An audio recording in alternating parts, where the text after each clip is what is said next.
Okay. So Okay. I normally get up before sunrise anyway. And so this morning I caught the eclipse and I took eclipse pictures. So that was pretty awesome. And it was great to actually do my sun salutation yoga as the sun was rising rather than in the dark. So that Wow. was great. Wow. It was really good. Wow. And the walking in bare feet this morning, it was probably about 37 Fahrenheit out by us. And I went out in bare feet on my deck and I was like, oh, but I remembered what we're looking to do. So it was like, all right, I did it. But I've had a great week and I've needed to do this as we had discussed previously that I needed to put the phone down because it's been a coping mechanism that it doesn't need to be anymore. And I have been sleeping fantastic. Lucid dreaming is back, and this is just after a week. And so I can't even imagine what this is going to be like by the time we're done with this process. So thank you for bringing all of this. And also the information you're offering is for those of us who like to gnaw on information, which I do. It's my favorite meal. It's been really good to take a look at things on a much deeper level and understand how it really works. So that part's been great too. So far, so good. Fantastic. Wow. That's Wow. awesome, Carrie. Thank you. And Yeah. congratulations on this amazing first week. It's wonderful. Okay. Melissa, would you like to chime in? Let us know Sure. how your week went. Yes, I had not as good of a week as I would have liked, and Bo might understand why. It was very difficult being at home during COVID with my kids and starting a new career and, and managing the whole house and that. And so last week was tough because there was real labor strife with a union involved with the school boards. And so Friday and yesterday, the kids were home again, and we didn't know how long this labor strife would go on. So even prior to COVID, there was labor strife in the schools. So and then COVID, that was 33 weeks in total, one full school year that the kids were home out of the 2 years. And then, so it was almost like PTSD, but I will say this, that what helped me the most was for me getting outside every day into the forest. I love going into the forest and just being there by myself or with the dog. And I could have felt, started feeling overwhelmed and that by even being a part of this. But then I thought, no, you have an opportunity to be a part of this. So that's why you're here. There's a purpose that I'm here. And so pay attention and get going. Not a girl. I love hearing that. Sorry, I'll hit mute. That's okay. All good. So first of all, Melissa, thank you for sharing your vulnerability, because we go into these things going, yeah, I'm going to do this, I'm going to do that. We all have the best intentions, but like I said, life happens.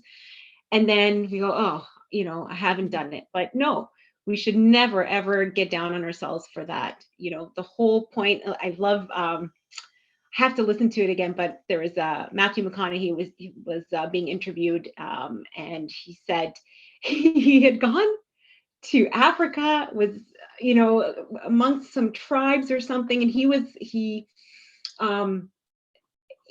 challenged to wrestle. It was this whole story that you can imagine in his wonderful Texas drawl that he told. And the guy that he was wrestling was huge and he lost.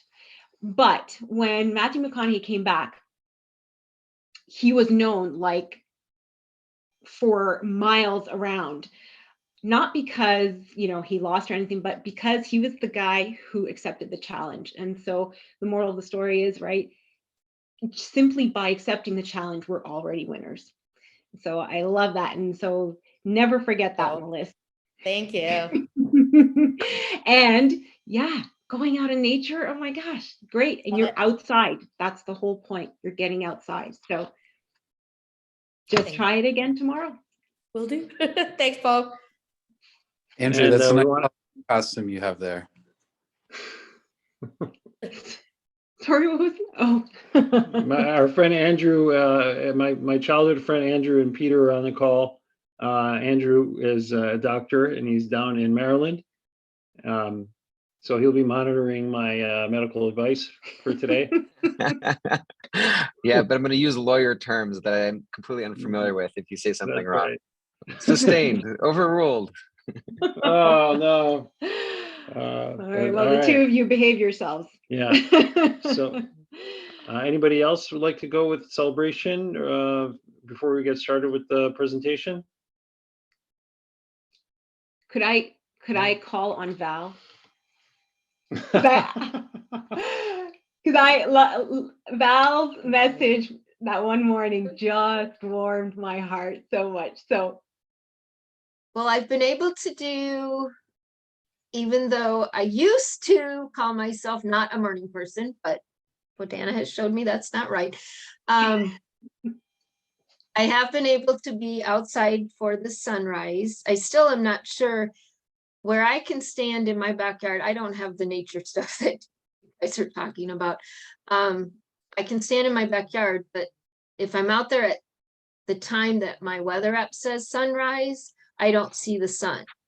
So do I go out at the time of sunrise, or do I go like 10, 15 minutes later when I can see the sun?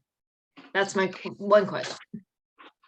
right. Yes. So we make a point of getting out when the app says the sun is rising, right? Because even though, just like on a rainy day, right, where we may not see the sun, it's still there coming through. But it is also important to see the actual sun with our eyes. So it's a double. So Yeah, so at that time of day, the infrared light is still refracting like off the clouds. So even if you get out before the sunrise, it's okay. And eventually, even that AM sunlight is really the most important, because that spectrum of infrared is what's going to power your melatonin and all these other processes that you want you to have throughout the rest of the day.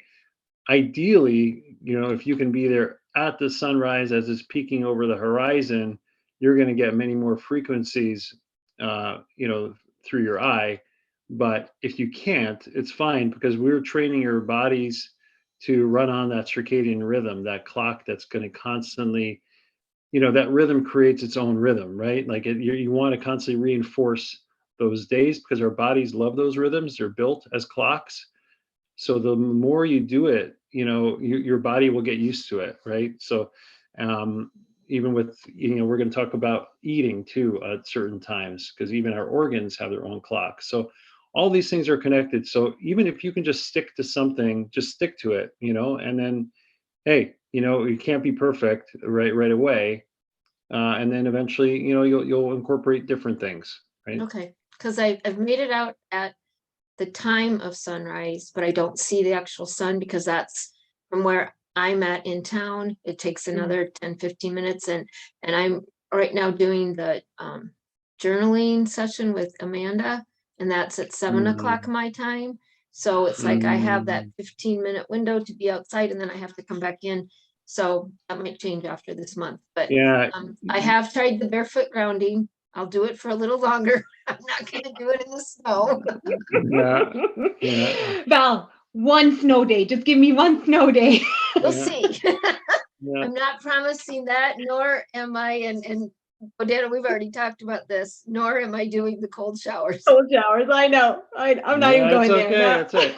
Never Tell say me, never. okay, Never say what never. is the fascination with the cold showers? Because to me, somebody said, well, that's something hard that you do first thing in the morning. Okay, my something hard is getting up early, because that's not my normal. I'm trying really hard.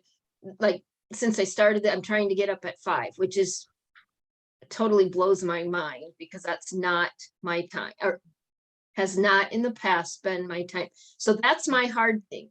So what is the purpose of a cold shower? Because to Well- me, my shower is my time to think and reflect. And if I'm freezing and then I get out and I'm cold for the rest of the day, that does me no good. Yeah, so it's a great question. The cold shower actually is meant to kickstart your metabolism and keep you warm. Because what happens is, no, I know it sounds counterintuitive, but if you get enough cold water, I'll talk to you later, Val, about this.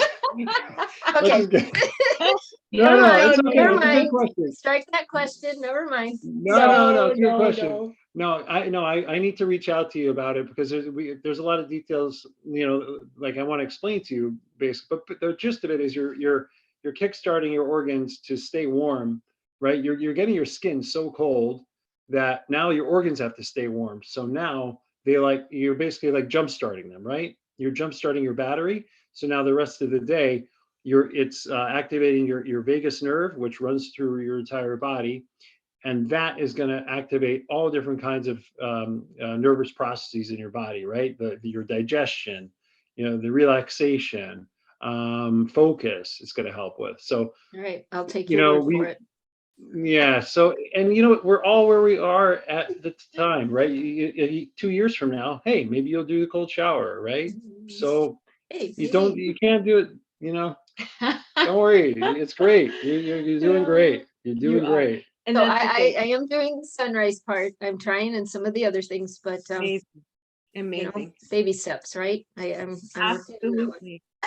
And Val, that's the thing. Like, it doesn't have to be for everyone, right? It's not a prescription that fits all of us.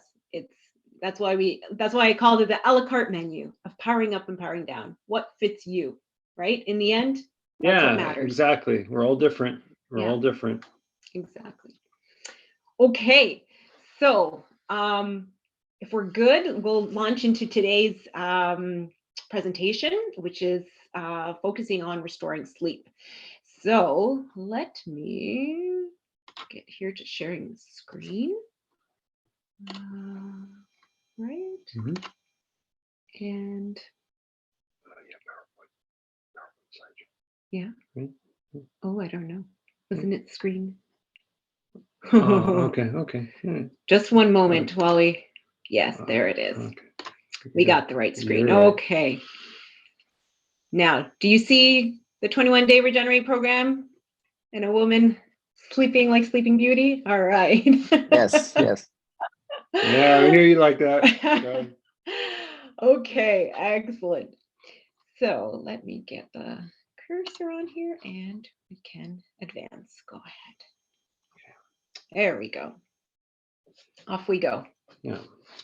So why is sleep so important? Well, in our culture of ambition and, we all complain of burnout and we have all this stress and we want to take more supplements and we want to, exercise more and just don't eat as much food or eat healthier or just be better, right? We never had to have all these sleep studies before because we didn't have sleep was never a problem for us for 600,000 years. Now it is. Over 50 to 70,000 Americans suffer with chronic sleep disorders or circadian disorders, and almost a third of the Chinese population suffers from sleep disorders. So obviously this is becoming an issue of epidemic proportions. And it was kind of funny. I had mentioned last week, I think I was watching the Sleep Super Conference. It's a great 7-day conference, all kinds of experts. And I said to Roman, I said, it's so great that, so much is being done now for, sleep disorders and stuff. He said to me, he says, well, yeah, because we've never had these issues before. And I thought, that's right. So now we have the problem that we need to deal with. So, but luckily there is more and more attention being brought to the subject. So, there we go. All right. So again, talking about why it's so important. And this was really eye-opening for me because one, I suffered from insomnia for a very long time. So when I started diving into it to understand it more, see what's going on with myself, these are some of the things that I came upon. I couldn't believe what it meant for majority of our population now, who is quote unquote described as sleep deprived, which means if you're getting 6 hours or less of sleep.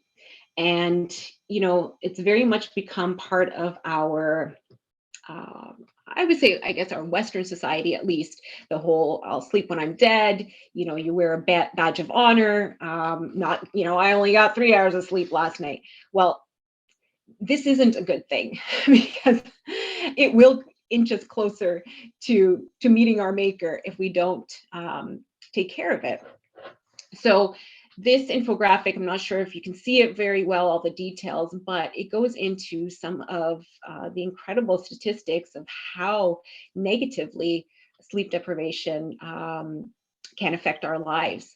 And I remember reading that someone who is sleep deprived and gets behind the wheel, it's just as scary and detrimental as getting behind the wheel drunk or high on drugs. So there are all kinds of neurological factors, it influences obesity, etc. So anyways, it's just a quick overview to show how much sleep really does impact us. Also, interestingly, a recent study that Matthew Walker, he's a sleep doctor worked on, was showing the correlation between poor sleep and our lack of wanting to be social, and also our altruistic instincts. So essentially, we become less social and become more selfish the less sleep we get. So again, something to keep in consideration when we go through this presentation and talking about all the elements that affect our sleep every day.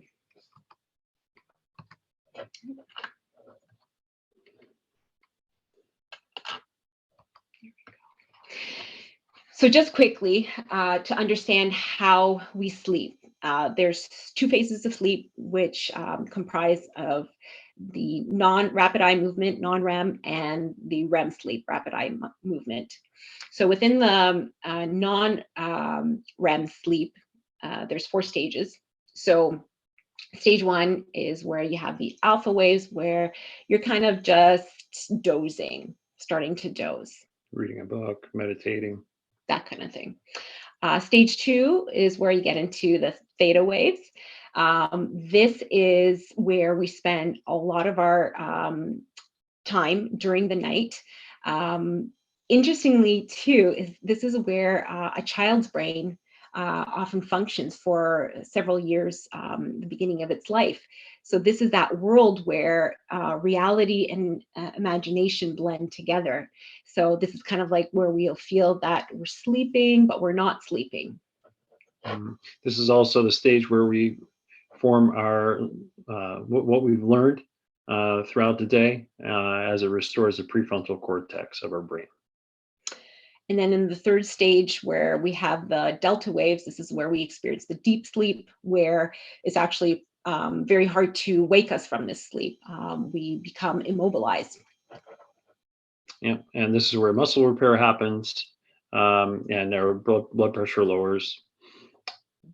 And then finally, REM, which is, as it says, rapid eye movement. That's when our pupils are darting back and forth, and where we dream. And just wanted to call some attention to, you know, in our society, we have so much pressure to be everything, even to sleep well and you have a good night's sleep and focus on the sleep.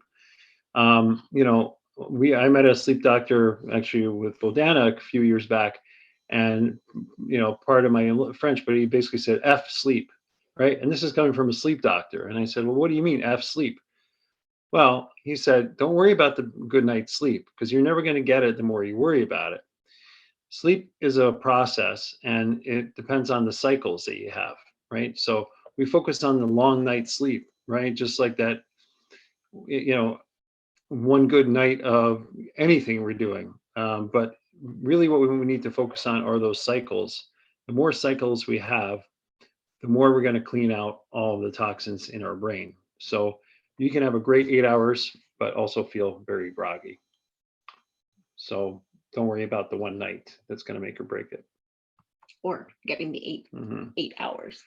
Now, this is a typical body clock that shows melatonin as the blue line.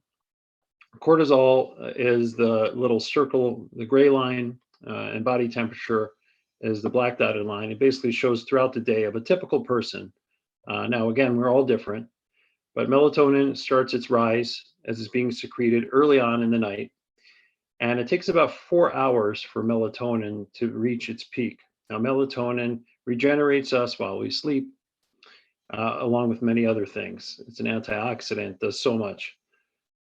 However, when we're exposed to things like blue light from our screens, this will delay the secretion of melatonin. So if you're on your phone at, say, 9 p.m., now you're not going to hit your melatonin peak at 2 p.m., right? It'll be 2 a.m. It'll be 4 a.m. So this is why it's important to honor those rhythms and not be exposed to light that's not natural late at night, because you'll feel groggy the next morning. Because whether you like it or not, you can't force nature to complete its cycle any faster for you. Just like you can't force the day to be 26 hours or 22 hours. It is what it is. Melatonin is going to have to run its course. So if you're on your device too late, the melatonin is going to peak later in the early morning hours at, say, 4 a.m., not 2 a.m., and it's going to stop its cycle at 8 a.m., not 7 a.m., and you're still going to feel tired. Now, this is a typical cycle. That we are all different. Now, if you took your chronotype quiz, which I know you all did, chronotypes are something that have been studied in sleep science, and they depend on two factors: genetics and personality. So we all have a circadian rhythm. However, each of us, that rhythm can be different depending on our sleep drive. Now, sleep drive is how much we need to sleep. And this is a lot driven by genetics. So somebody like myself, who's a bear, I have a higher sleep drive, meaning I need to sleep longer. Dolphins, like my wife, she doesn't need to sleep as long, right? Technically, even though she, wants to. Personality also plays a role. Morning types tend to be more health conscious, whereas evening types tend to be more impulsive. Now, this is all, chronotypes are something that were discovered in the 60s. And this is a lot of it. The work I cite is from Dr. Michael Bruce, who's a sleep doctor. And but he didn't discover chronotypes. There's some that have been around. So if you want to talk about your dolphin. Yeah. So this is where I wanted to insert a little bit of my story with sleep, and how I mentioned before that I suffered with insomnia. So this actually dates back to when I was a kid. And I can clearly remember, I definitely was younger than 10 years old, lying in bed at night, not being able to sleep, and I would spell words. So I became a very good speller, but it certainly did not help me in the long run. I would get up, sneak downstairs, watch TV with my night owl father. Mom would scold in the morning, but that was already how my brain was structured. And this continued for decades, where I thought, the quote unquote, I'm a night owl, I'm a night person. And I would go to bed at 11 o'clock feeling tired, but my brain wouldn't stop. And I would ruminate and I would think about all kinds of things. And, 12, 1, 2 a.m. would roll around. And then I was getting my kind of what you would call perhaps better sleep, deeper sleep, just as the alarm was going off. And so I'd be hitting snooze and I'd be trying to always catch up on sleep. And I remember my mother asking me, I think I was in my 20s, maybe even my early 30s. She says, well, don't you feel refreshed when you wake up in the morning? Like, I have no idea what that feels like.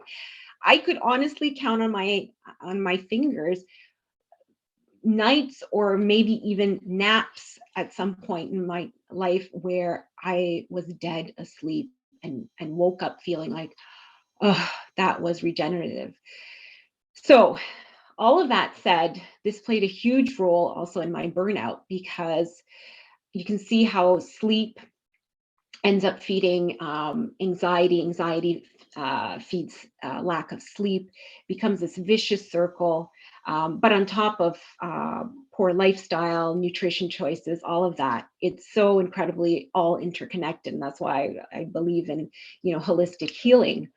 But connecting this to the chronotypes, myself being a dolphin, really kind of gave me a bit of more insight as I was working on my insomnia. I was doing some cognitive behavioral therapy, sleep journaling, all of that, to understand what my optimal sleep and rise times were, as well as how much sleep I should be getting. And it was mind blowing. And so, to Val's point, I was never a morning person. And yet now, all of a sudden, as I was able to heal this element of my life, I became that morning person, and it started making sense and started fitting. And so this is where the dolphin, it's, that even though here it says irregular wake time, bedtime, I would argue that. And again, that's why, these things that we discuss, tools, they're guides for us. I don't ever believe that everything fits everybody concretely. But the chronotype for the dolphin really did help me to understand how I could function better during the day and in the evening routines. So to that point, you have seen there's the post in the Facebook group in terms of the quiz, but also after our call, we will post up there the various clocks that go with the respective chronotypes, to give you also an idea of how you may want to structure your days and evenings, to be most efficient and beneficial. So again, but take it as a guide and with a grain of salt. So anyways, that was a big blurb, but and also this is why we've chosen to do the call at 4 p.m. We don't want to, we try to practice what we preach. We don't want you all to be in front of a computer late, even though I know a lot of, it's a reality, but so we've tried to do it now. Me as a bear, I'm very productive at 10 a.m. to 1 p.m. So, I'm told to be, on my downtime is a good time to log onto the computer and things like that. And I also try to be outside reading, or if I can be on the computer outside in the morning. If not, I try to just log onto the computer in the afternoon, because that's when the great UVA and UVB light and a lot of the infrared light isn't around anymore. So anyway, that's kind of just pointing out why we did the 4 p.m. Okay, so bad news first. What destroys our sleep? Well, blue light from screens. Okay, blue light runs at a certain wavelength, and that wavelength it's very destructive to our melatonin and also DHA. The DHA molecule is what regenerates our electrical systems or nervous systems when we sleep. Blue light also spikes dopamine, and that dopamine can lead to increased addiction, leading us to stay on the phone longer. Our liver is also disrupted by the blue light, and it's the detox pathway is impeded by that wavelength of 450 nanometers. That's what that blue light is. And that's very hard for our bodies, especially because it's not in the full spectrum sunlight. You're just taking that one spectrum. So, when we're outside, we're getting blue light, but we're also getting all the other spectrum. Okay, so in our first call, we touched on some of these things. We were talking about our powering down routines. So caffeine, big surprise, sleep disruptor. I know that all of you know this, but again, just to kind of bring out some more details. So caffeine we'll find in coffee, tea, energy drinks, even chocolate, of course. And depending on each individual, we have different rates at which we metabolize things. So caffeine can take between 3 to 8 hours, or it can have a 3 to 8 hour half-life. And what that means, again, to remind you, it's, let's say you have 100 milligrams of caffeine at 12 p.m. If you metabolize slowly, by 8 p.m., you will still have 50 milligrams of caffeine in your system. So you should be powering down, getting ready to sleep, but your body's like, oh, I still have this stimulant in me. What do I do with this? So, and also just to remind you, again, for those of us who say, oh, well, I can't, I'm not awake until I have my coffee. That coffee is not waking you up. A good night's sleep, sunlight will wake you up, but coffee only blocks your sleepiness. And again, so if we keep feeding ourselves that coffee, the caffeine hits, especially later on in the day, it just creates a vicious cycle of blocking sleepiness and then disrupting sleep when you should be regenerating. And you'll see here, I won't go through all of them, but for those of us who do have, stronger habits with coffee drinking or the energy drinks, that kind of thing, do keep these symptoms in mind for excess coffee intake, because they are serious things to take into consideration when it comes to sleep and our health.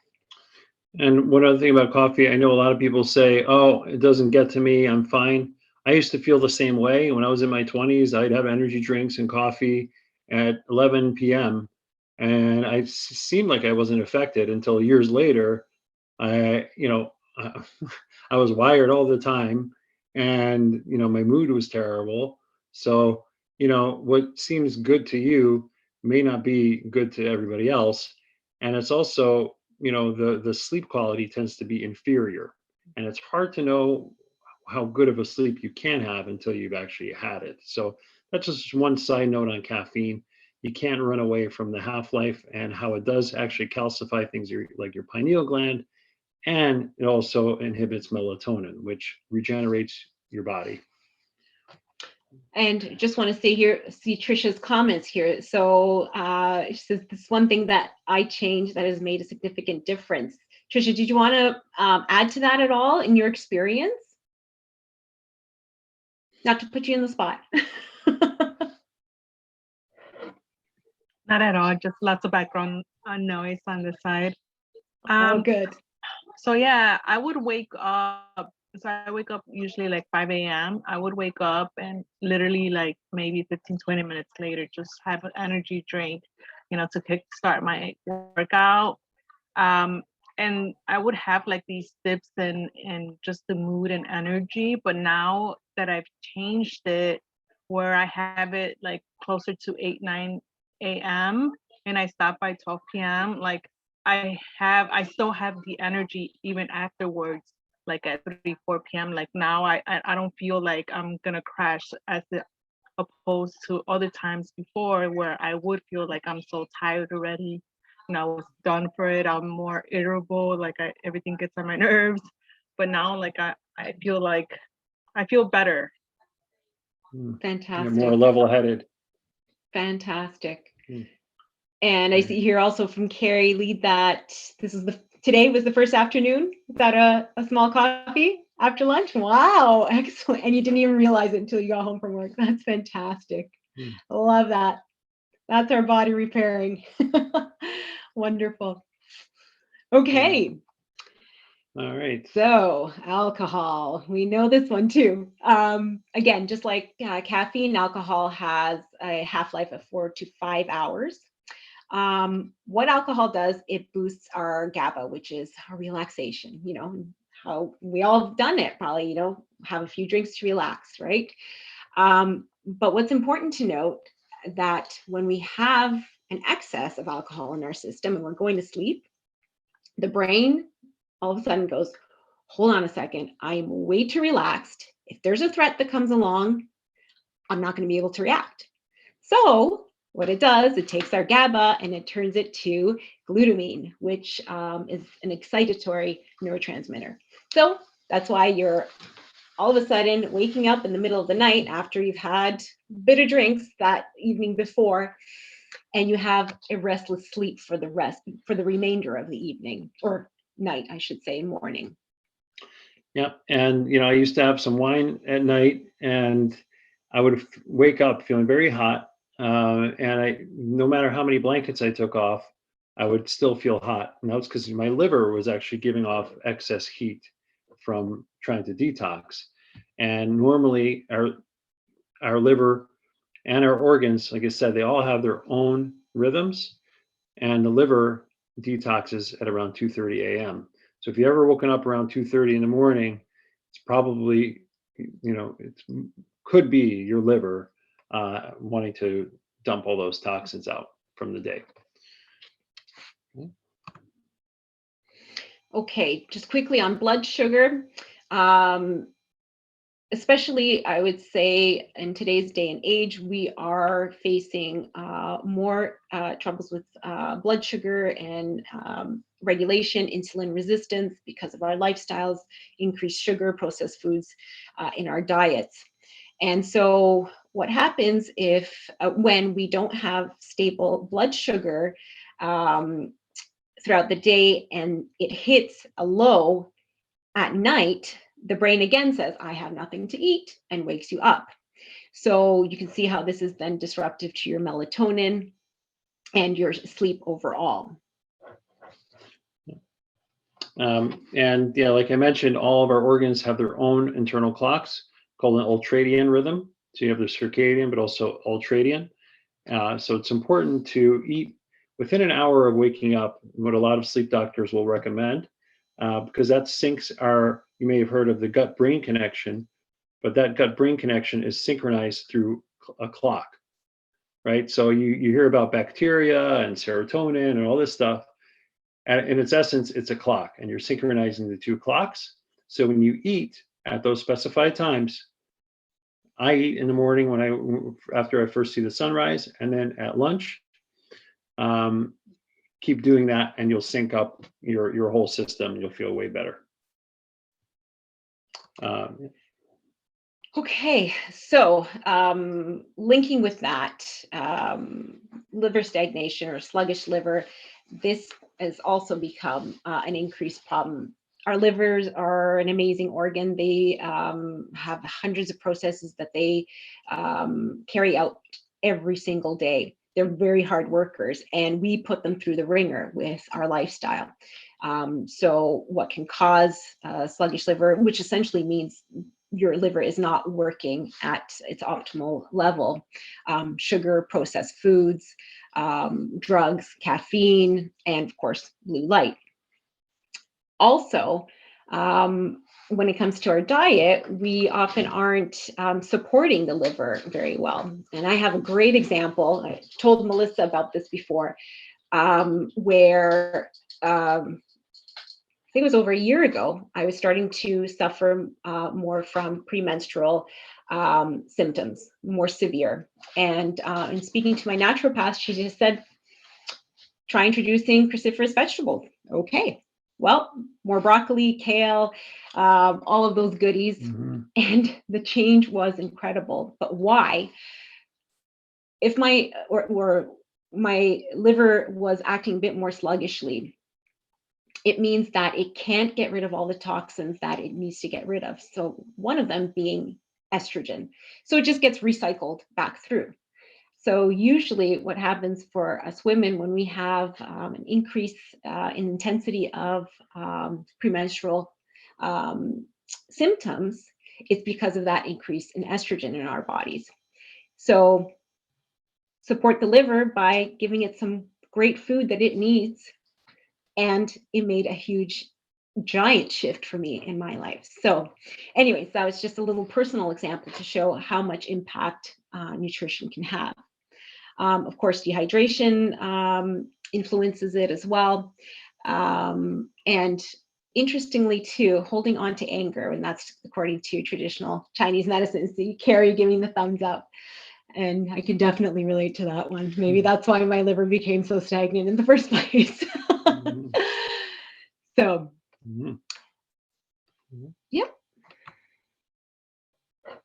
And again, connecting to what I was just talking about, here's just a bit more info on what actually happens, creating those hormonal imbalances, like I mentioned, but in connection to sleep, it impacts GABA and progesterone, which help with the relaxation and sleep.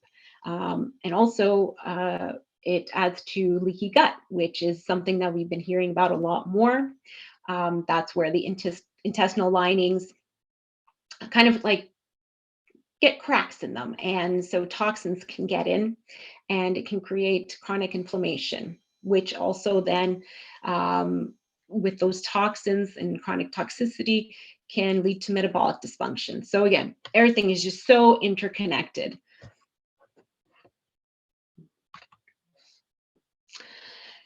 Now, we might have to get through some of these slides a bit more quickly. So we apologize. We're gonna fly through them because of time. Just to quickly touch on trauma and sleep, something that I've dove into a little more recently in understanding it. But essentially, if we can look at it, trauma as being something that creates an overwhelm to our system.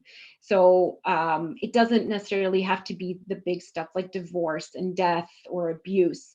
Trauma can be any kind of wounding, rumination, and of course, our stress.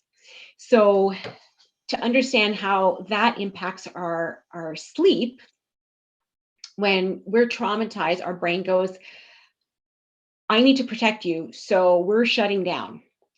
And so that means it turns off the digestion to pump the blood to our arms and our legs, because we used to need to have the increased blood flow there to run away from those predators. We don't have those predators anymore. We have stress as our major predator, but the brain still reacts the same way.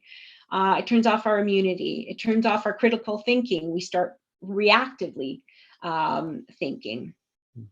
Cortisol imbalances, all of that. So without good sleep, we can't regulate all of these things as well and help to deal with the trauma.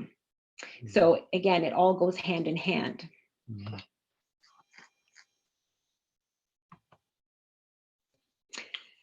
And so just to kind of, and again, we aren't experts in the psychology of trauma or dealing with it, but from our own experiences and what we've been researching to understand it with trauma, when we go through trauma, especially, it's an experience of also not wanting to let go of control and be vulnerable. And I think we can all connect with that.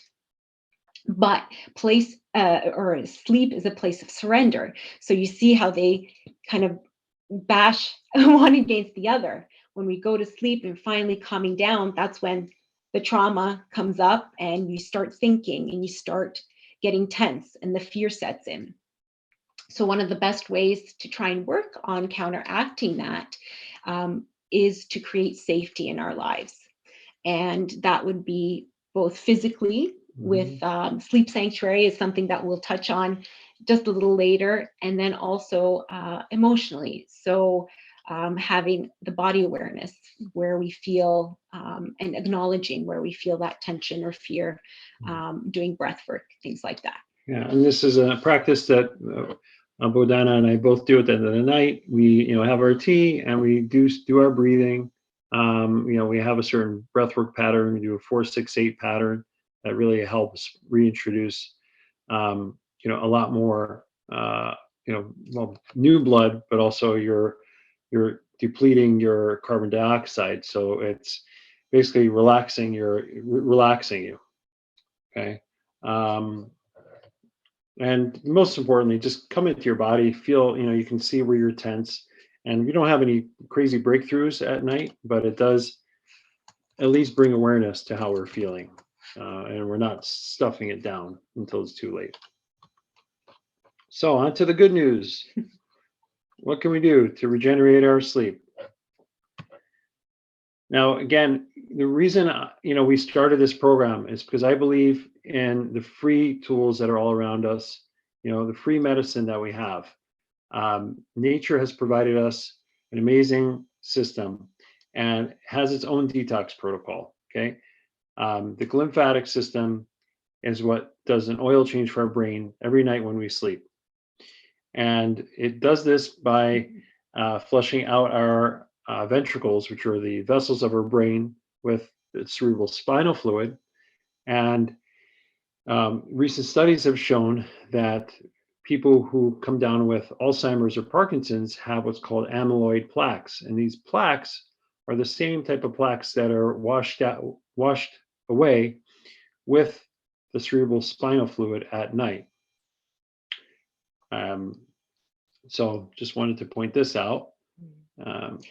So in that too, Sorry. connection to another study that, because again, dementia, Parkinson's, Alzheimer's, there's still a lot of unknown, but what was very interesting was one study connecting sleep disorders that develop in people decades before they show any signs of Parkinson's. So not to say that there isn't a connection, I can even speak to it from my father who has Parkinson's, always has been a poor sleeper. So I would not discount this as being an influence in this situation. So how do we power our natural system? Well, again, through nature. The sun has infrared rays, which are around 50% of the sunlight throughout the day is infrared. The infrared light powers our mitochondria and it also powers our melatonin. It helps us produce melatonin throughout the day. Our humanity has been working off this energy for 600,000 years. It's only the last 100 that we've stopped. Oh, and now we're all sick. Okay. Our skin also has B12 photoreceptors and our eyes. So we will actually, the digestion and metabolic process starts in the skin and the eyes, and then it precipitates to the gut. But this is why it's important to be outside and to have our skin exposed, because melatonin receptors are also in the skin. We all know that melatonin is what's called the sleep hormone. However, and we know it's in the brain, secreted in the brain, but what many of you may not know is that there's a second type of melatonin, and that's called subcellular melatonin. And this is, subcellular means in the cell. Okay, so it's the most potent form of melatonin you can get. It's already in the cell. This is produced through the skin. All right, when you're in the sunlight during the day, the infrared light and UV light will actually produce melatonin in your skin. And it acts as a reservoir. So if you don't have enough melatonin in your brain, your body will take it from your skin.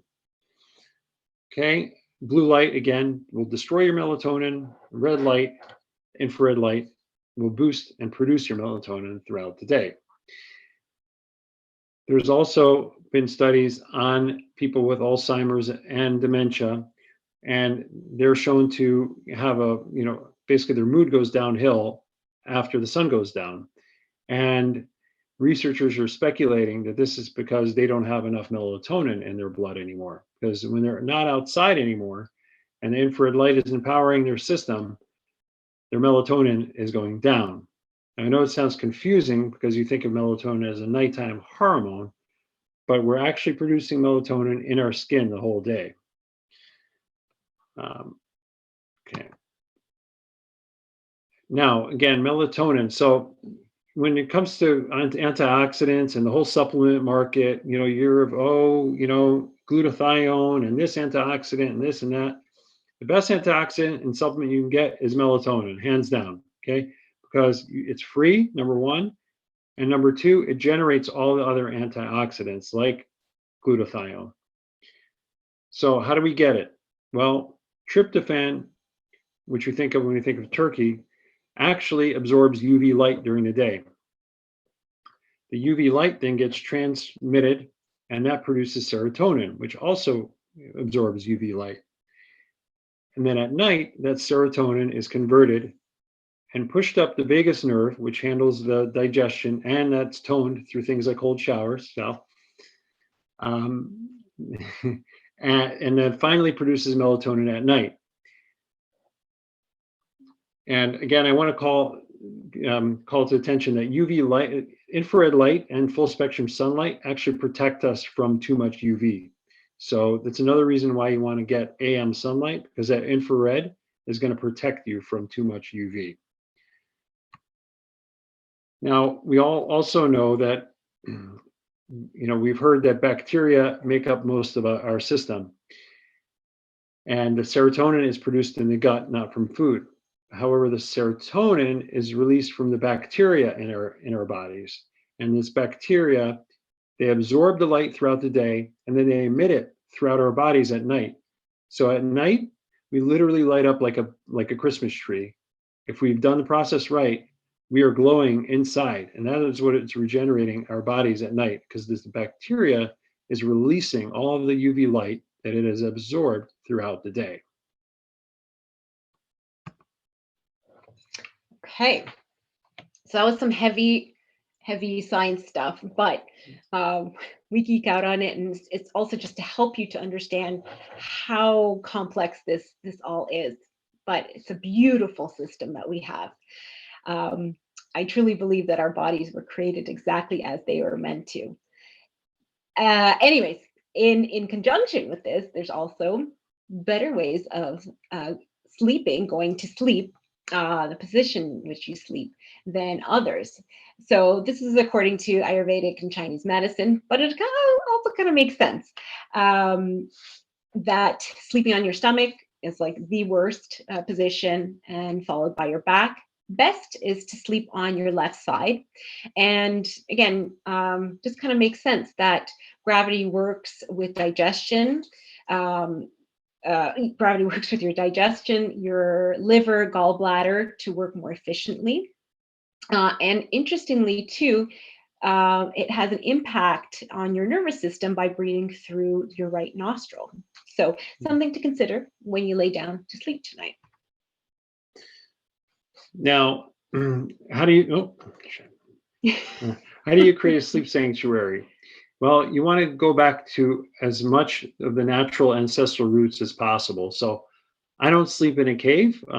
This would be nice, actually, but you want to have the amber lights or even incandescent, right? And remove anything that hasn't been around. Because if you think about humanity, again, we've been in this environment for 600,000 years. And in the last 100, we've changed everything. So progress moves rapidly, but we can't catch up that fast.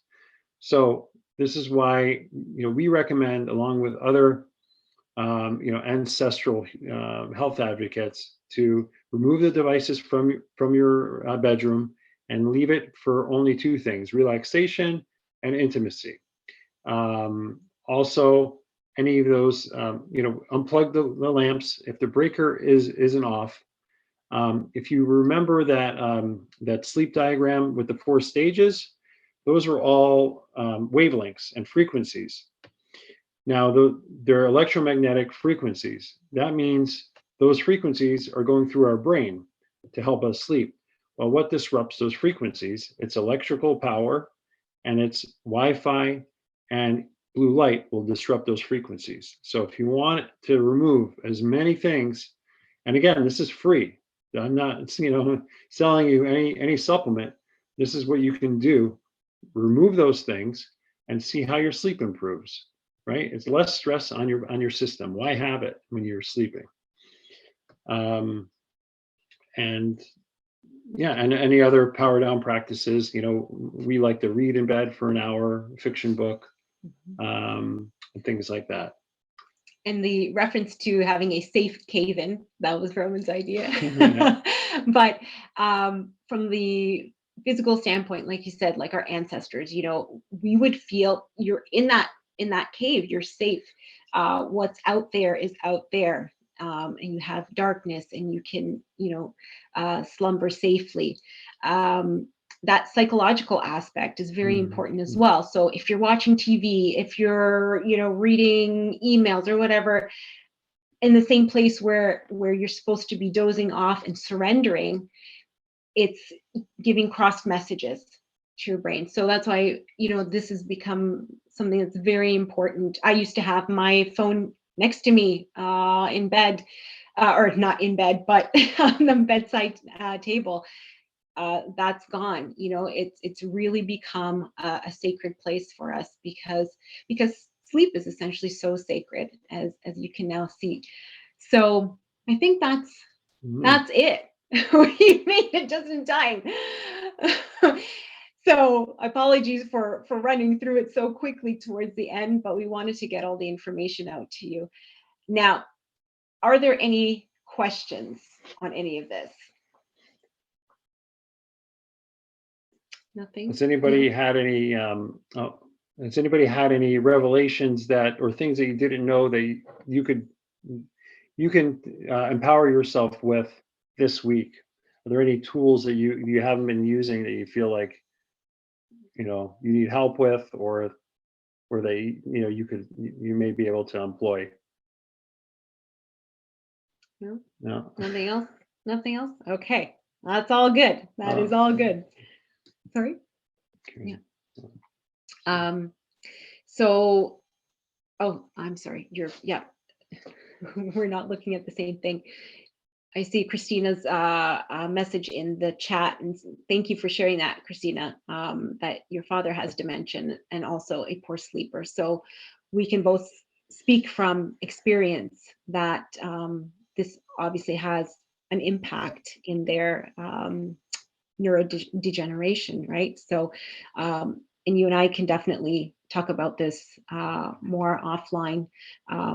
We can connect on that for sure. So, So this week, yeah. So this week, like I said, right after this call, we'll put up those clocks for you so you can check out how your chronotypes fit. Use them as a guide, as we said, take them with a grain of salt, but take them into consideration. And also, I think we would love to hear about how you make your bedroom into a sleep sanctuary. Okay. Okay. Well, it was absolutely wonderful having you all here. Oh, Carrie. We love you too, all of you, for being here. Yeah. And yeah, next week's call will be a little bit more interactive. There's a lot of information on sleep, so we wanted to get it out to you. But yeah, we appreciate you coming on. Very much so. So enjoy the rest of the evening and tomorrow's sunrise. Good night.